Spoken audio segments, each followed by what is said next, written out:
CM Revanth పై BRS నేతలు fire అయ్యారు. కేసీఆర్ కేటీఆర్ పై బురద జల్లే ప్రయత్నం చేస్తున్నారని assembly BRS whip KP Vivekananda అన్నారు. రేవంత్ మాట్లాడే భాషను గల్లీ లీడర్ కూడా మాట్లాడారని మండిపడ్డారు. రేవంత్ బూతుల భూతంగా తయారయ్యారని ఆగ్రహం వ్యక్తం చేశారు. గతంలో సీఎంలు తప్పు చేస్తే పీసీసీలు సరిచేసేవాడు. ప్రస్తుతం పీసీసీ అధ్యక్షుడు రేవంత్ కు వత్తాసు పలుకుతున్నారని ఆరోపించారు.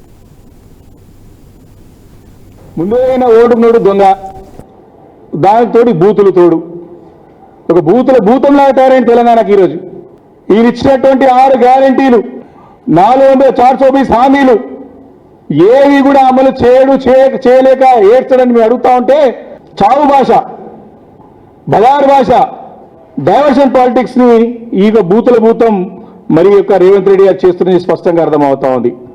మా మధువేద కేసీఆర్ గారిది సాగు భాష, బాగు చేసే భాష, ఈ రేవంత్ రెడ్డిది చావును కోరే భాష.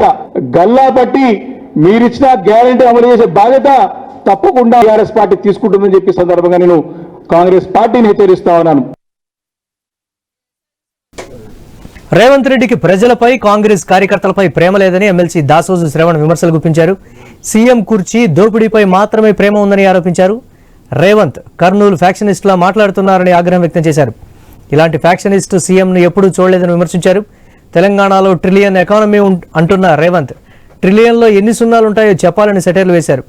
అందాల పోటీలను కామాంధుల చేతికి కట్టబెట్టారని ఆరోపించారు. లక్ష్మీనరసింహస్వామి ఆలయం యాదగిరిగుట్ట, పవర్ఫుల్ గాడ్. అక్కడికి పోయి ఎవడ అబద్ధాలు ఆడాలనుకున్న అబద్ధాలు ఆడలేడు. రేవంత్ రెడ్డి లాంటి ఒక పచ్చి అబద్ధాల కోరు, పొట్ట గీరిస్తే నిలువెల్లా అబద్ధాలు ఆడేటోడు కూడా నిన్న నిజం చెప్పేసిండు. నేను ప్రజల కోసం ముఖ్యమంత్రి కాలేదు, నా పగ కోసం, ప్రతీకారం కోసం ముఖ్యమంత్రి అయినా అని చెప్పని మనసులో ఉన్న మాట, కడుపులో ఉన్న కసర్ను గక్కినాడు.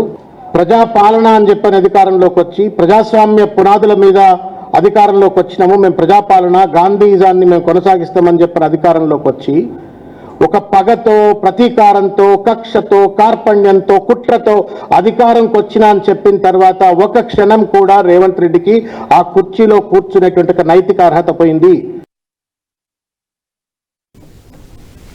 ఆలయంలో రేవంత్ రెడ్డి అబద్ధాలే చెప్పారని మాజీ ఎమ్మెల్యే గొంగిడి సునీత అన్నారు. వైటీడీఏ గురించి తెలియకుండా మాట్లాడుతున్నారని మండిపడ్డారు.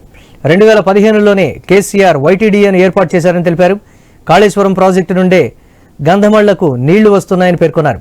గంధమళ్లలో ఎలాంటి ముంపు లేకుండా రిజర్వాయర్ కట్టాలని అనుకున్నామని వివరించారు.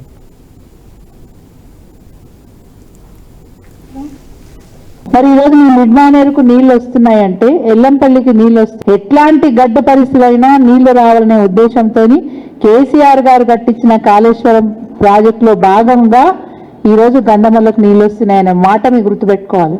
మెడికల్ కళాశాలకు నిన్న ఆయన శంకుస్థాపన చేసినారు. ఎవరు సొమ్మయ్యంది? తెలంగాణ రాష్ట్ర ప్రజల సొమ్మే కదా. ఎప్పుడు మంజూరు ఇచ్చినాం, ఎప్పుడు జీవో ఇచ్చినాం? మా దగ్గర జీవో ఉంది, నేను చెప్తాను. యాదాద్రి భువనగిరి జిల్లాకి యాదగిరిగుట్టలో ఏర్పాటు చేయడానికి 183 కోట్ల రూపాయలు వెచ్చిస్తూ మరి ఈ మెడికల్ కళాశాల నిర్మాణం కావాలని చెప్పి వారు జీవో ఇచ్చినారు.